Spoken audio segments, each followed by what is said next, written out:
Jon Bernthal's How are coming. you? What's up, buddy? We're just How are you literally doing? just asking him about the first time he asked a girl out. I don't know why I thought it You was. asked the girl out? Yeah. How'd it go, man? Not great. she No? Not great. she said yes. Did she? Yeah, yeah, pretty good. She said yes, but he just made a fool out of himself The dancing date went improperly. poorly. Yeah. Yeah. Oh, did it? Yeah. Were you always good at That's that? You're a handsome dude. Were you always I'm good not at a that? handsome dude. I'm a fucking mongrel, bro. No, you're a handsome No, guy. We no, all no. look great. Before you came in, we were all swooning. Should I wear these? It's up to you. Yeah, you don't Yeah, have I'm to. gonna keep them off, man. I Okay. can't hear you guys. All right. Sorry. That's it. No, you're good. You're good. All right. You know, man. Well, were you handsome before you were famous, or once you got famous, then did you become handsome? You know, look, man. When I first started my career in Hollywood, where you had to be on camera, you know, I would go. People often compliment me on my choice of being in serious projects, my choice as a director, but that's all bullshit. I absolutely tried to be in rom-coms and soap operas, but they looked at my big ass nose, my giant ears, and they're like, "We want no part of you in this in this world." I literally, casting directors would like shun away in fucking horror of my face, So How do they phrase it? Do they actually tell you that, or do they say something else? It's so clear by you walk in the room and first of all, you're in the waiting room. It's like the prettiest dudes you've ever seen in your life, and then when you walk in, it's just like they look at you and like, oh, Jesus Christ, They're it's just like, unconsciously like touching their nose while you're talking. Right, like, what right. is- And you look, eventually looking back, I'm grateful for it. I'm grateful I'm grateful that that wasn't the way the direction my career went. But it's definitely hurt the feelings at the time. And you're promoting The Punisher. It's a 13-episode season. Season 1 is exclusively on Netflix starting November the 17th.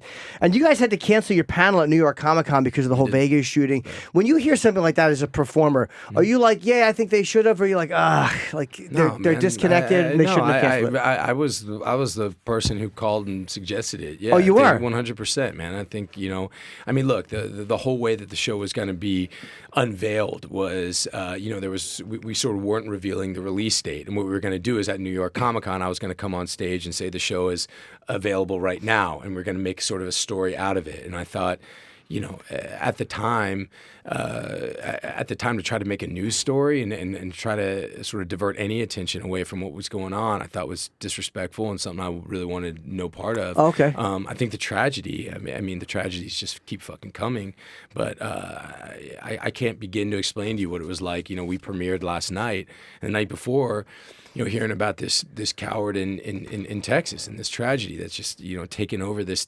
town, and my heart's fucking broken, man. I mean, my heart is broken, and I think if anything, I think it has nothing to do with the show. The only resonance it has for me regarding the show is that we put this thing off because of a tragedy, and then here the night before we premiere, there's another one, and I think that, look, man, it is time to start addressing the fact that there is a big fucking problem, and we need to start talking about it. I think we need to stop confusing rigor with your position, being completely steadfast in your position on guns with strength. I think we got to start hearing sense from both sides, because both sides make sense. And I think just being sort of fanatical about this is going to keep us from ever solving any of these problems. Do you resent, too, as an actor, as a performer, when people go, oh, you're in Hollywood, just fucking act and that's your job, and they hate when you weigh in with opinions? Look, man, I'll be honest with you. I kind of, when I hear actors sort of like present their political, oftentimes I want to say shut the fuck up, to be honest with you, because to me, yes, you're an actor, but why in the world are you in any position to sort of have an opinion? Why not to have an opinion, but why would you think that your opinion matters more than someone else? And I feel like a lot of that stuff just sort of gets sort of just swept away with the rest of the stuff. And I think that look, I've been if someone's going to ask me, I'll be vocal and I'll tell you my opinion. But I think with this show and the way that this show is affecting people and the subject matter of the show, people have been asking me, so I'll tell them. And I'm sure people, as a guy, you seem to be very conscientious and very comfortable talking about, speaking your mind. And you did Baby Driver with Spacey, and then all this stuff happens. Obviously, there's no signs when that's happening. Mm-hmm. But do you look back and go like, oh yeah, that was a little... Hey, look, man, I remember being on that set, and I remember him really rubbing me the wrong way. It's funny. Anybody who I was working with at the time, and people in my life remember me saying it. And a lot of people reached out to me, when that happened. And I think for me, you got to understand, I started out in this in this thing. You know, I was a theater actor, and when I was a young man, I got to go to London, and it was a crazy opportunity for me. And the first thing that I did when I was in London, I went and saw The Iceman Cometh, starring Kevin Spacey. You know, 4.5-hour play with him right there. And I was sitting in the front row, I was looking with my neck straight up, and I remember when that play was over, I just jumped up and gave a standing ovation, which is something I guess they don't fucking do in London or something, because he looked right at me. And it was an unbelievably sort of like transformative experience in my life watching what he did. And he was one of my favorite actors. You know, going on to that set, you know, and working with him, I wasn't there much, and I wasn't really in a situation to judge. But when I was there, he really rubbed me the wrong way. I thought he was a bit of a bully. I thought he was, I thought that he, I didn't really care for the way he was behaving towards some of the other people on set. And sexually or aggressive? I think a combination. I think he was acting towards people in a way that I remember at the time thinking, man, if that was a woman that he was talking to, you know, I would have done something. I would have said something, and I was really happy to sort of get out of there. And I remember, you know, for that reason. And I just remember losing a ton of respect for him. And nowhere did I see anything like some of the allegations that have come up against him. And I think it would be weak and of me to sort of like pile on about some shit that I don't know about. Right. But the kind of man he was, when I saw him working with him, made me lose all respect for him, and I was enormously disappointed. It kind of is amazing, though, that like in the last year, all these big projects that you're doing end up somehow getting attached to these big Other awful stories, news right. stories. Yeah. It's also kind of weird that I mean, these like there's all these great people that have kind of come under fire, like artists. I mean, not as people obviously, but like Woody Allen. I'm a New York Jew. It's like such a part of my life, and now it's like, can you separate kind of that? Do you let it go? You know, look, man, it's tough because, you know, right now everybody's got a voice, and it's so easy to sort of, it's so easy to have your voice heard. There's great things about that, and there's negative parts about it as well, you know. And the fact of the matter is, if you behave like a monster, you know, nowadays, like, you're gonna get called out for that shit. Yeah, and you should. And you fucking should, man. And like, times need to change with that stuff. And you know, it's like, look, man, there's one thing in the world I fucking hate. It's a bully. And I think that, you know, people have been getting away with this shit for too long. It's funny, we were just talking about it before I did Howard this morning, and you know, we were talking about in the green room about different people, and like, everyone's so scared. And, you know, somebody made a really good comment, like, the people who are scared probably have good fucking reason to be scared, you know. And you know, I think that I think the thing that we have to watch for is it's an industry where people want to bring attention to themselves. You know what I mean? And so I think that we've got to be, you know, I think that we've got to just be. I think we've just got to be hesitant again, and this is why I'm a little bit hesitant. Like, when you asked me about Spacey, you know, like, I don't want to pile on just to pile on. That's what I saw. That's how it affected me, and that's what I have to say. Well, can I ask you? And again, I like that you don't pile on, because you can only speak about what you've seen. Because people go, how could all this stuff go unnoticed or untalked about? But what is the dynamic on a set when there's a star, and the star is a little difficult, or like you said, maybe a little bit bullying, and no one's going to walk up and go, hey, shut the fuck up, you're being. What is the dynamic of that when the star is being difficult or a bully to people? You know, man, you know, like, for everything is different, and you know. Look, at the end of the day, you know, it's an artistic endeavor, right? It's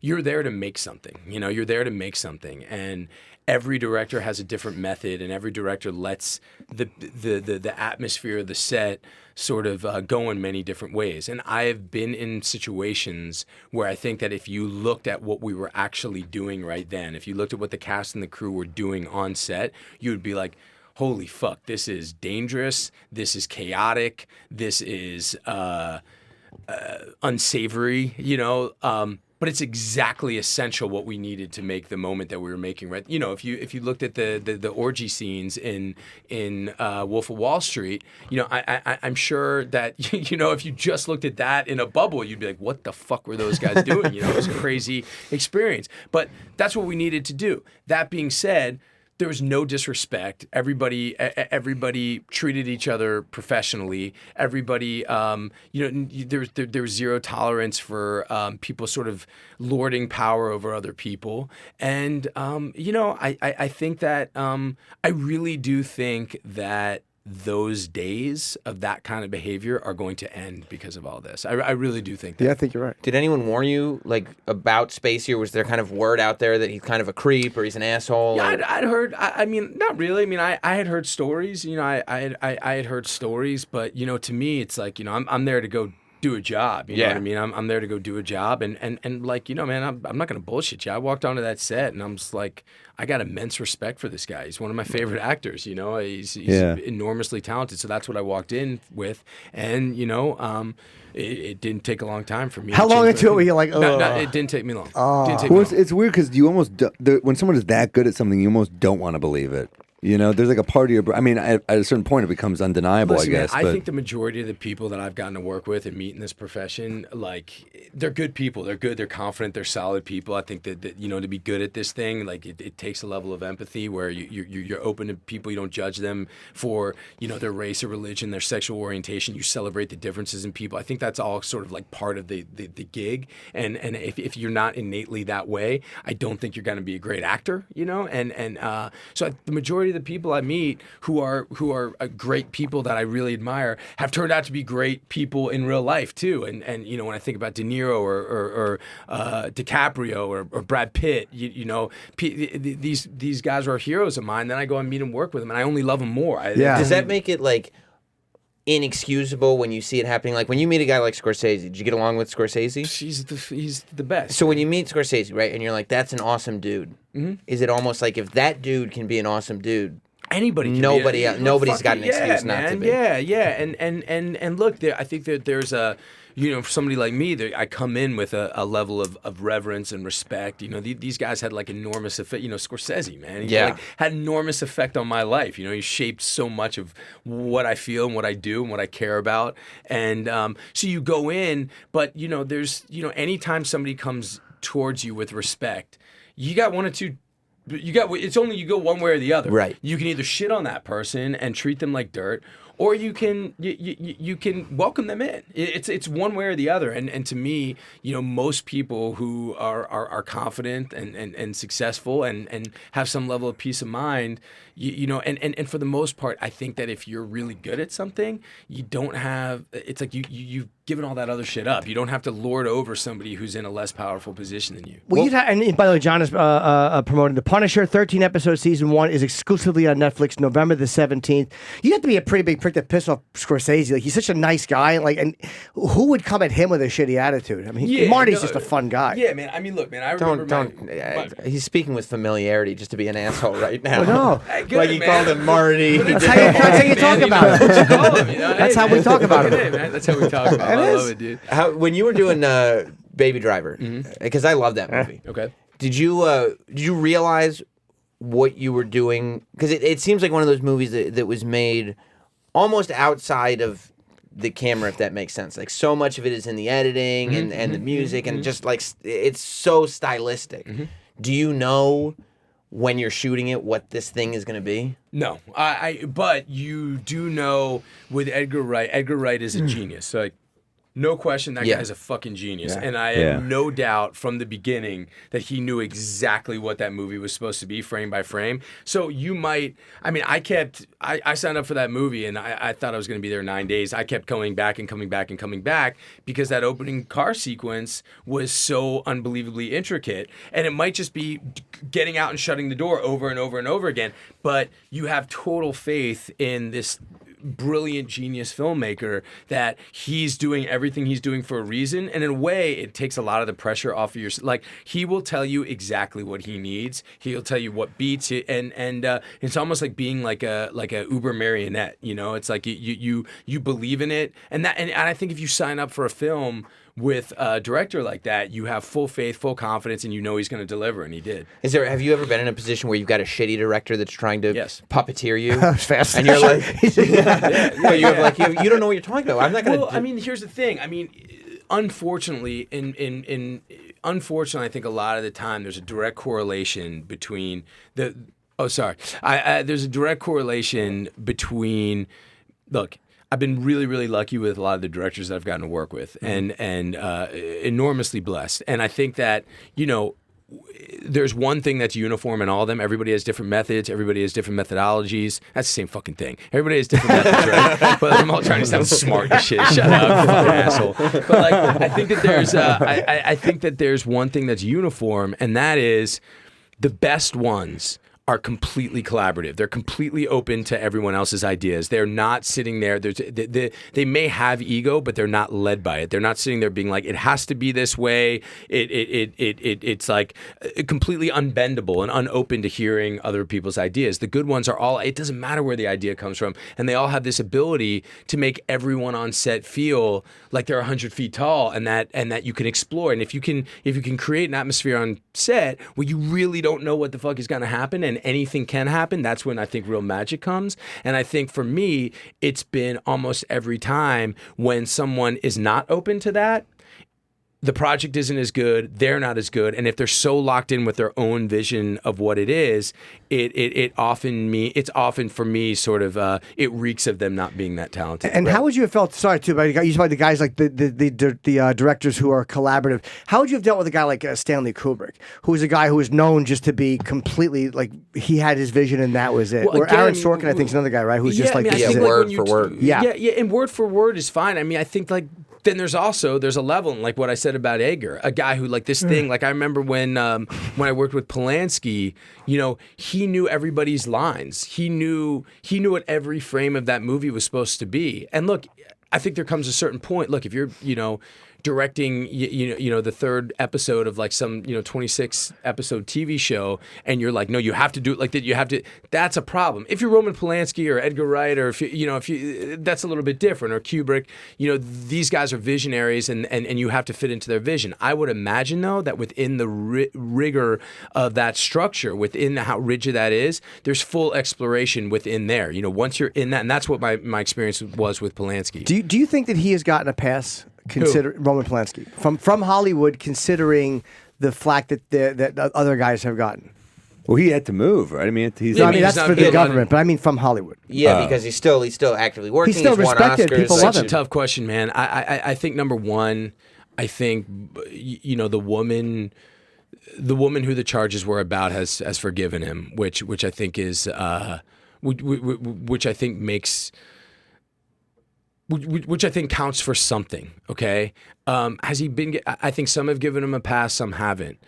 He's a guy who, and again, I'm not making excuses for him, but he's a guy who suffered unbelievable trauma in his life. Yeah. And, having his pregnant wife, butchered in the way that she was, I can't even like imagine what that is. So if that has played into potentially giving him a pass, that's possible.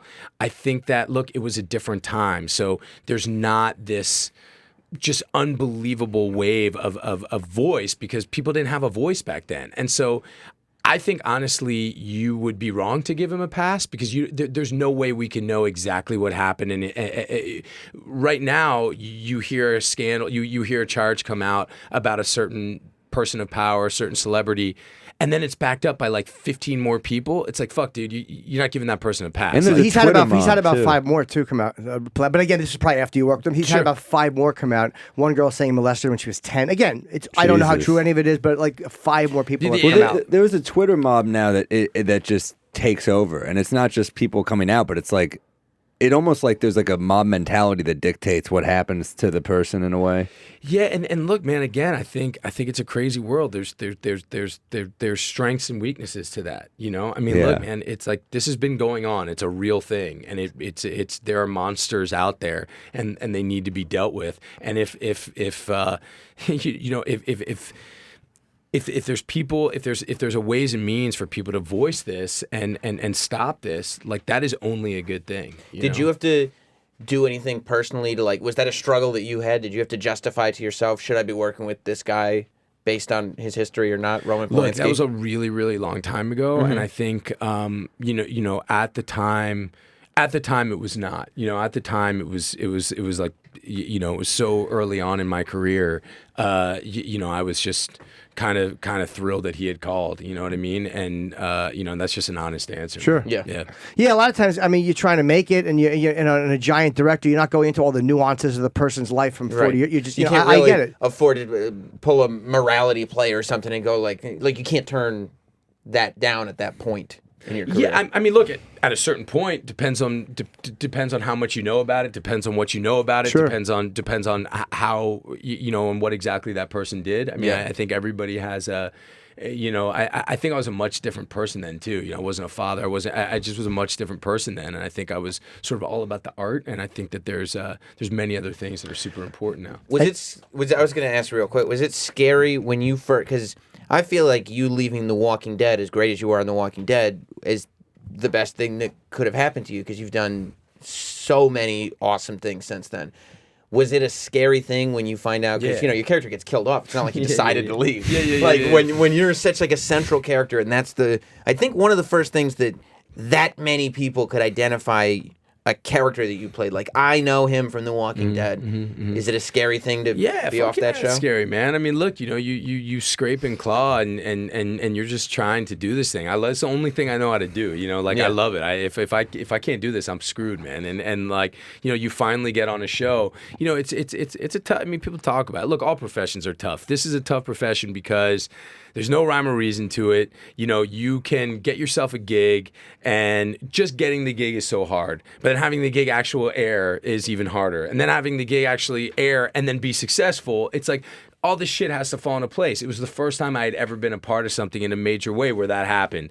And it really blew up. And the second it blows up, I got to leave it. And so right. That's like really scary. And you think you got to sort of stare yourself in the mirror as being like, a real young man and be like, look, this is probably going to be the pinnacle. Like, you got to be honest. Like, you probably never going to get here again. And I think you got one or two choices. You can either sort of like start fucking whining and be all sorry for yourself, or you can say like, I am so grateful that I got this opportunity, and I'm so grateful. And looking in hindsight now, I wish I could sort of shake that guy and be like, look, dude, you put that work out there. You made these amazing relationships. You got to create this awesome character, and like, plus look at all the cool shit you're gonna get to do after this. Well, you don't think about that because you think every job's your last job. But I mean, I had a job. I literally left the set of The Walking Dead and I went right into a movie, and it was the biggest job that I had up to date. I was still horrified. I still feel, well, after the movie, it's all over. I went right into something, and looking back on it, there's nothing in my career I'm more grateful for than The Walking Dead, besides the fact that I got killed off The Walking Dead. I mean, it's literally the best thing that happened in my career. And John, they've also asked us to promote, what is Sweet Virginia? That also opens November the 17th in select theaters, and they're asking us to plug that. What is it? Thank you for that, man. Look, Sweet Virginia is a film. I'm ridiculously proud of this film. It's a throwback to 70s films. There's a kid named Christopher Abbott who's in this film who's going to blow you the fuck away. I mean, it's like he plays this just psychotic killer, and it reminds me of the old days when you would go to the theater to just go see an amazing performance of De Niro or Pacino. It reminds me of Javier Bardem in No Country. This guy, he is absolutely horrifying, but there's no bravado, there's no bluster, there's no tough talk. He's just horrifying and tragic at the same time, and it's really just a beautifully made, tense film, and it really reminds me of like the heyday of film. And nowadays that's a really hard thing to do. Everybody wants to hear, and again, I'm talking from a guy who does a superhero thing. That's but it's like right now it's all big tentpole movies, and these are the kind of movies that need support. And I absolutely guarantee anybody who goes and sees that movie is going to be very, very happy with it, and you're going to be blown away with this guy's performance. Well, select cities, I'm going to guess New York, or select theaters. So I'm going to guess New York, LA, maybe a couple of other. Just look for Sweet Virginia. It opens, and it's actually easy to remember because it's the same day The Punisher season 1 is on Netflix. So you got a couple of things coming out the same day. Yeah. You're having a better November than most people. That's got to feel good. Like, all right, I got these two huge things coming out. At least you're good through the end of the year. Oh yeah. No, I mean, it's funny, man. I don't worry the way that I used to worry. I'm really grateful. I'm really, really grateful, and I can't believe that this is my life. And look, I got 3 little kids. I got a wife that I love with all my heart. That's the only place that I really, really want to be and need to be. And for me, I'm just I can't believe this, and I got peace, man. We have to wrap up too after this. Is there any part of you that's like, okay, Punisher comes out, 13 episodes drop right here. This is how Netflix does it. That goes like, I kind of wish we were doing this week by week, because then I've got 13 weeks of like, it's Punisher time as opposed to no part of me that no, You don't- that has never crossed my mind. I think that model of making a 13-hour movie, it helps me so much in the way that we make it. I think that, when you make episodic TV, you got to spend the last 10 minutes of every episode sort of prepping them for the next week, and the first 10 minutes of every Recap, episode saying, yeah. hey, this is what we did. And it's just a bullshit way to do it. And I think that, what we do is it gives me the right to not give a fuck whether the audience likes me, be bold, turn my back on them, abandon them, make them think this guy is so off the pale, so insane. Because it's not 4 weeks later they got to wait for 4 episodes. It's just 4 hours later they're gonna see me totally, win them back, and it's just a better way to do it. I was thinking that as I was watching like the last season of Orange is the New Black and this season of Stranger Things and stuff, that Netflix has completely changed the way that TV is written, because it's not just a season of TV is dropped. Like, it's clearly written to watch one after the other after the other after the other. It's a 13-hour movie, man. Yeah. Thank you, John.